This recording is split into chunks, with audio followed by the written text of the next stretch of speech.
Kenapa ya seluruh dunia, termasuk kita, mau-mau aja gitu melakukan transaksi internasional pakai kertas hijau dari Amerika Serikat yang bernama dolar? Padahal sejak tahun 1971, pemerintah Amerika udah bikin aturan kalau dolar sudah tidak terikat lagi sama emas. Jadi secara teknis, itu cuma kertas yang dicetak tanpa harus didukung sama cadangan emas lagi. Cuma kertas yang dicetak doang. Tapi kok bisa kertas ini tetap jadi yang paling berkuasa dan dipercaya semua orang? Bahkan pas ekonomi mereka lagi banyak masalah. Ternyata ada sejarah perang dan kekuatan industri gila-gilaan yang bikin posisi dolar tetap nggak tergoyahkan sebagai raja uang dunia. Nah, apakah Bapak Ibu sekalian tertarik dan penasaran dengan sejarahnya? Yuk kita bahas bareng-bareng. Halo semuanya, gua Novan Fahri dan selamat datang kembali di segmen Aku Bodoh.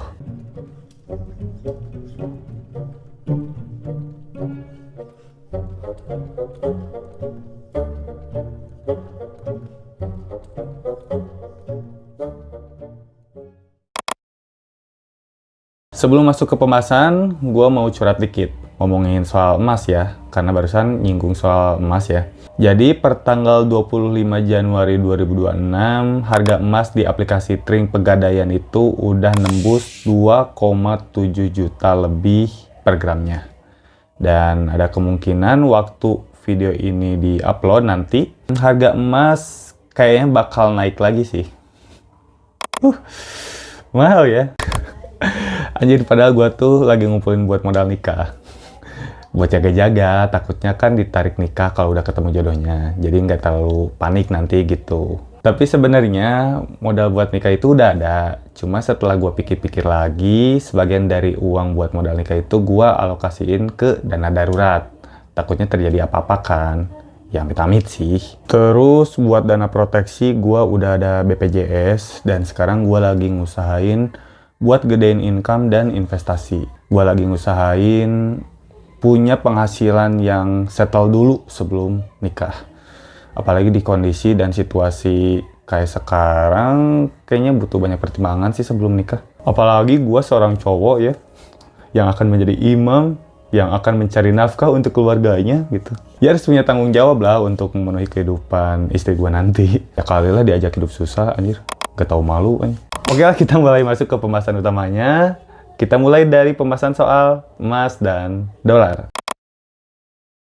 Gue rasa hal ini harus gue bagikan ke kalian semua. Ini soal dolar. Orang di US Amerika Serikat mungkin tidak lebih dari sekedar alat tukar. Tapi US dollar sendiri tuh malah belum pernah kita bahas loh. Ini tuh sebenarnya uang apa sih? Kenapa Oke, kita mulai dari awal. Lo tahu nggak kalau dolar Amerika Serikat yang sakti ini baru pertama kali dicetak di tahun 1914. Waktu itu, Bank Sentral Amerika Serikat atau Federal Reserve baru dibentuk gara-gara sistem duit kertas mereka lagi berantakan banget. Lucunya, meski saat itu ekonomi Amerika udah lebih gede dari Inggris, dunia masih mendamba sama pound sterling Inggris sebagai mata uang utama. Jadi, Amerika itu ibarat anak sultan yang udah kaya banget, tapi belum punya nama besar, sementara Inggris masih jadi bos perdagangan global karena mata uangnya dijamin sama cadangan emas yang stabil. Terus terjadilah Perang Dunia I di tahun 1914 yang mengubah segalanya. Negara-negara yang ikut perang itu butuh duit cepat buat beli senjata dan logistik.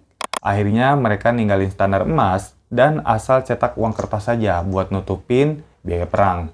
Efeknya, mata uang mereka jadi nggak berharga, alias devaluasi. Inggris sempat bertahan pakai standar emas sebagai mata uang internasional, tapi akhirnya mereka nyerah juga dan terpaksa pinjam duit ke Amerika Serikat dan negara lainnya. Dan disinilah dolar mulai pamer taring, sementara pound sterling pelan-pelan mulai ngos-ngosan. Loncat ke tahun 1944, pas Perang Dunia II udah kelar, para pemimpin dunia ngumpul di Bretton Woods, New Hampshire, Amerika Serikat untuk membahas sistem moneter internasional yang baru. Nah, dalam pembahasannya, semua mata uang dunia bakal dipatok nilainya ke dolar Amerika Serikat. Dan cuma dolar Amerika Serikat satu-satunya mata uang yang nilainya diikat langsung ke emas, yaitu 35 dolar per ons emas.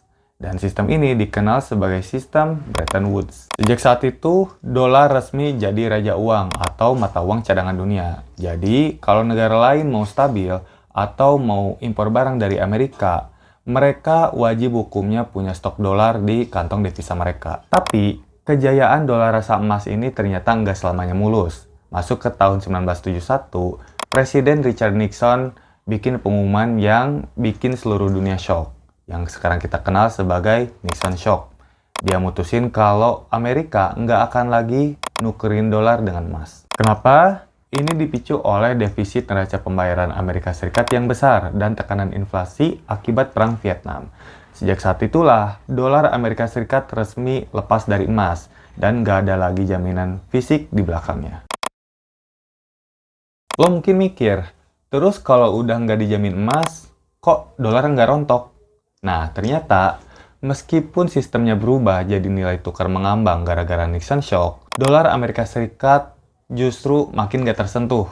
Ada beberapa faktor yang bikin dolar Amerika Serikat sebagai mata uang internasional yang mendominasi. Pertama, jelas karena Amerika Serikat punya otot ekonomi dan politik yang gak main-main. Mereka punya PDB terbesar di dunia. Pasar keuangannya luas dan liquid, alias gampang banget kalau mau muterin duit di sana. Belum lagi sistem hukum dan politik mereka yang stabil dan transparan, bikin investor dari seluruh dunia ngerasa, ya udah, simpan duit di dolar aja, paling aman. Kedua, ada faktor yang namanya inersia sejarah. Maksudnya gimana? Ya karena dari zaman beres Perang Dunia II, dunia udah terlanjur nyaman pakai dolar. Jadi ya susah buat pindah ke lain hati, buset. Kayak cinta. Ya ibarat lo udah biasa pakai satu aplikasi chatting selama bertahun-tahun, mau pindah ke aplikasi baru itu rasanya males dan ribet banget kan. Nah ini juga sama, banyak negara udah terbiasa pakai dolar buat dagang sama investasi. Bahkan dolar itu jadi patokan atau acuan buat hampir semua mata uang di seluruh dunia. Faktor ketiga yang gak kalah penting adalah fenomena jaringan efek atau network effect. Semakin banyak orang yang pakai dolar, bakal semakin untung dan bermanfaat buat orang lain untuk ikut pakai dolar juga. Hal ini akhirnya nyiptain permintaan yang tinggi dan terus-terusan terhadap si kertas hijau ini. Dunia kayak terjebak dalam lingkaran setan yang bikin dolar makin kuat setiap harinya. Terakhir, dolar masih dominan karena emang belum ada lawan yang benar-benar sepadan. Euro mungkin kelihatan punya potensi, tapi mereka sendiri masih pusing sama masalah internal kayak krisis utang, ketidakstabilan politik, sama ketidakintegrasi fiskal dan keuangan. Terus gimana kalau yen Jepang, yuan Cina, atau francs dari Swiss? Semuanya masih punya keterbatasan, yang bikin para pemain besar di perdagangan global tetap ngerasa kalau dolar Amerika Serikat adalah pilihan yang paling logis dan praktis. Ya, intinya, belum ada pesaing yang bisa ngegantiin posisi dolar sebagai pemain utama. Kalau kita mundur sedikit ke sejarah, prestasi Amerika ini bener-bener gila sih. Bayangin, sekitar 150-200 tahun yang lalu, Amerika Serikat masih cupu banget di bawah bayang-bayang kerajaan Inggris, Kekaisaran Cina, atau kerajaan-kerajaan besar di Hindustan. Tapi cuma dalam waktu singkat, mereka bisa ngebalap semuanya dan sekarang nguasain sekitar 24% dari total PDB dunia. Kalau lo mau bandingin sama negara kita sendiri, PDB Amerika itu 20 kali lipat lebih gede daripada PDB Indonesia. Jauh banget kan? Bukan cuma soal PDB, Amerika Serikat juga pegang kendali di sektor aset keuangan. Di tahun 2021 aja, aset keuangan mereka nyakup 28% dari total aset dunia. Nggak berhenti sampai di situ, sumber daya alamnya juga nggak masuk akal nilainya. Sekitar 45 triliun dolar. Isinya mulai dari batu bara, gas alam, tembaga, emas, sampai kayu ada semua. Dan buat lo yang suka bahas emas, Amerika Serikat itu pemegang cadangan emas terbesar di dunia saat ini. Totalnya mencapai 8.133 ton. Jadi, meski dolarnya nggak diikat emas lagi, sebenarnya mereka masih tetap punya simpanan emas yang luar biasa banyak di berangkasnya. Kekayaan itu pun belum termasuk senjata halus mereka, yaitu industri kreatif dan teknologi. Ya, siapa sih yang nggak nontonin film-film Hollywood atau dengerin musik-musik dari musisi Amerika? Belum lagi industri teknologinya yang hampir mendominasi semua akses informasi yang kita pakai sekarang. Jadi, nggak heran kalau posisi Amerika Serikat dan dolarnya masih jadi nomor satu di muka bumi. Sekarang kita masuk ke bagian yang paling seru. Gimana ceritanya si anak bawang ini jadi bos dunia? Kalau kita tarik mundur 1 atau 2 abad yang lalu, Amerika Serikat itu sebenarnya nggak diperhitungkan, Pak. Mereka cuma koloni pengembara yang merupakan pelarian dari bangsa Eropa. Pas baru merdeka di tahun 1776, masyarakat Amerika Serikat masih jauh dari kata sejahtera. Mereka harus berjuang mati-matian lawan alam yang ganas, musim dingin yang ekstrim, bahkan perang sama penduduk lokal cuma buat makan besok. Bayangin, PDB mereka waktu itu cuma 2% dari total dunia. Gak akan ada negara manapun yang peduli. Tapi, apa yang bikin mereka meledak jadi raksasa ekonomi kayak sekarang? Jawaban dari semua itu, kita ambil jadi 3 katalis utama. Ekspansi wilayah gila-gilaan, revolusi industri, dan berkah dari Perang Dunia II. 3 hal inilah yang ngerubah nasib Amerika Serikat dari negara miskin jadi penguasa ekonomi dunia. Kita bahas katalis yang pertama dulu, ekspansi wilayah. Mungkin banyak yang belum tahu kalau wilayah Amerika di awal merdeka itu kecil banget.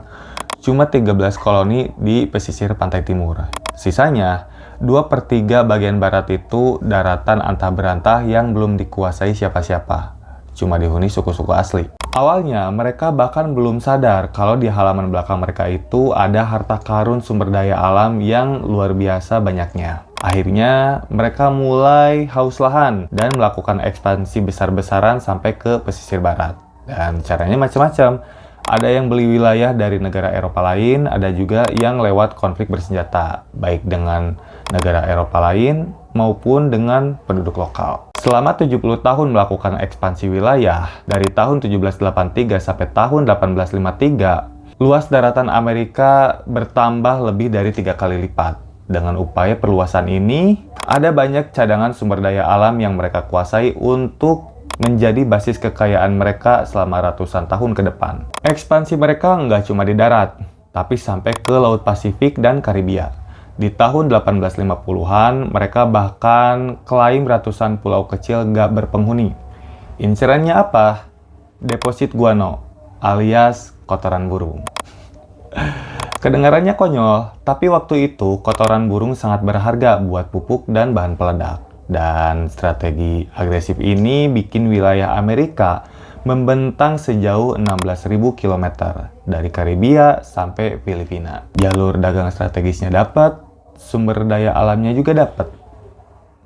Gila emang. Terus kita geser ke faktor kedua, yaitu revolusi industri. Dengan wilayah yang makin luas, masalah utamanya adalah transportasi. Ya masa mau dagang antar wilayah tapi perjalanannya berbulan-bulan? Nah, kondisi ini bikin para pengusaha dan pebisnis di sana putar otak buat bikin teknologi baru. Dan akhirnya, mulailah era revolusi industri di Amerika Serikat. Saking pengen majunya, pebisnis Amerika zaman dulu bahkan ngirim mata-mata ke Inggris buat nyontek desain mesin dan teknologi Eropa. Nah, dari sekian banyak inovasi, yang paling ngerubah nasib mereka adalah industri lokomotif alias kereta api. Begitu jalur kereta api nyambung dari ujung ke ujung, distribusi barang, ternak, sampai tenaga manusia jadi super cepat. Yang paling gila, biaya transportasi antar wilayah langsung dipangkas sampai 95%. Aktivitas ekonomi yang tadinya mahal dan lambat, tiba-tiba jadi murah dan lancar. Efeknya kerasa di tahun 1860-an. Kota-kota baru bermunculan yang tadinya cuma stasiun transit kereta api, terus berkembang jadi 7.000 kota baru yang lahir. Amerika pelan-pelan berubah dari negara agraris jadi negara industri. Momen ini makin kuat pas Perang Saudara berakhir dan menandai berakhirnya era perbudakan, yang jadi garis start buat industrialisasi massal di Amerika Serikat. Industrialisasi ini juga ngelahirin orang-orang sukses legendaris kayak Andrew Carnegie dan John Rockefeller. Mereka ini yang mimpin modernisasi Amerika Serikat sampai akhirnya di abad ke-19, Amerika berhasil ngebalap Inggris sebagai kekuatan ekonomi terbesar. Dan pas masuk ke abad ke-20, posisi mereka makin gak terkalahkan gara-gara faktor ketiga, yaitu Perang Dunia II. Cerita tentang World War II atau Perang Dunia Kedua. Perang Dunia Kedua, sebuah perang hebat yang Dari awalnya perang pendahulunya, yaitu Perang Dunia Kedua. Perang Dunia II itu sebenarnya berkah buat ekonomi Amerika. Kenapa?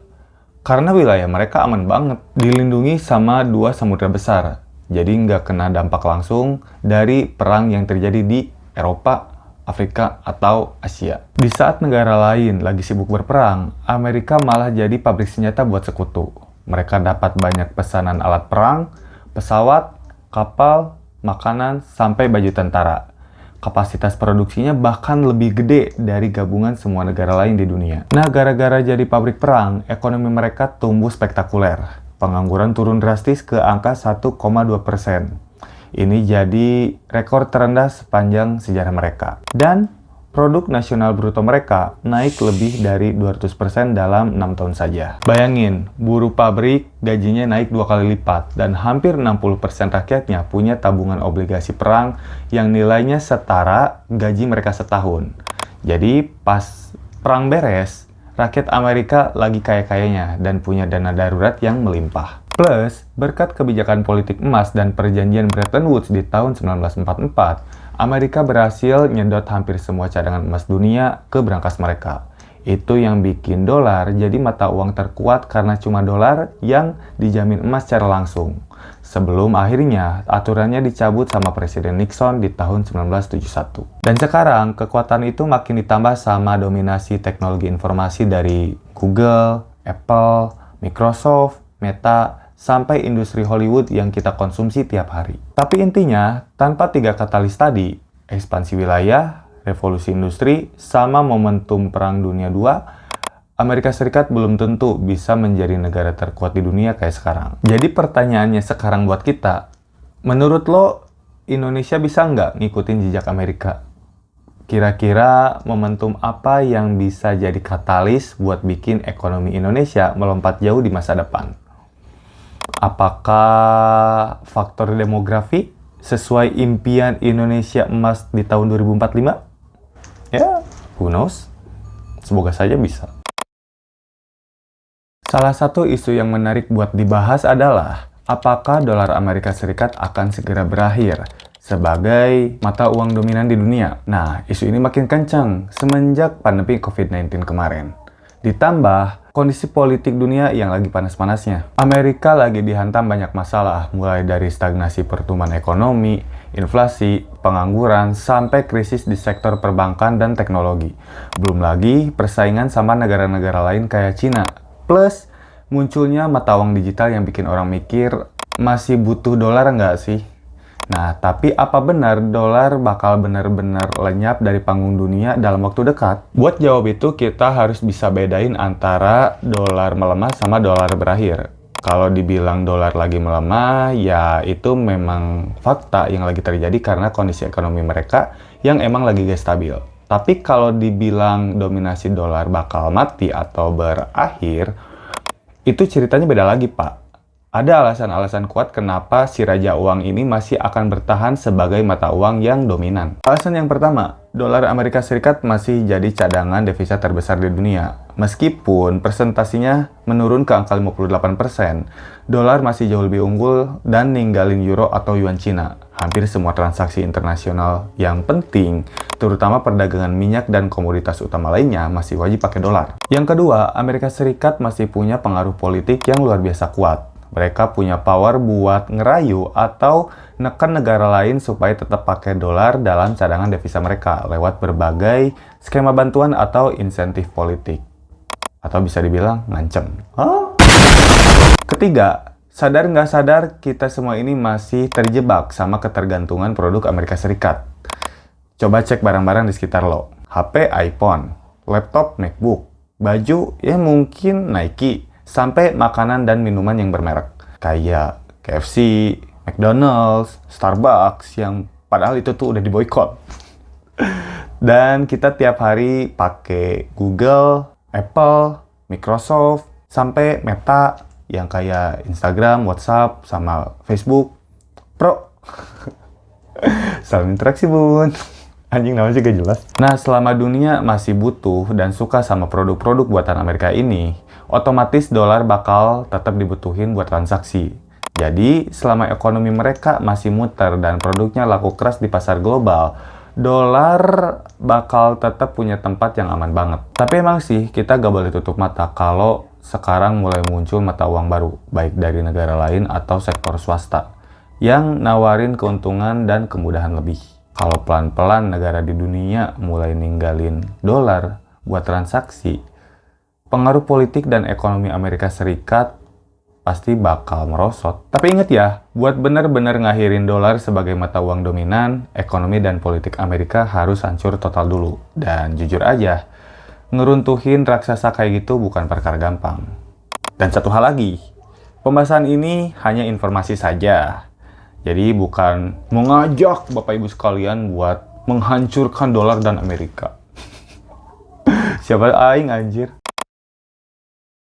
Jadi intinya, dolar Amerika Serikat memang lagi kena badai dan punya potensi buat melemah. Tapi bukan berarti dolar Amerika Serikat bakal tumbang dari status raja dunia dalam waktu dekat. Kita harus paham kalau melemah sama berakhir itu dua hal yang berbeda. Dan kenyataannya belum ada skenario yang benar-benar bisa bikin dominasi dolar hancur total secara instan. Karena fondasi mereka sudah tertanam terlalu dalam. Opini gua pribadi sih, menurut keyakinan saya, selama kita masih nyembah kenyamanan teknologi mereka kayak iPhone, terus Google, Netflix, ya kita secara gak langsung ngedukung kekuasaan dolar.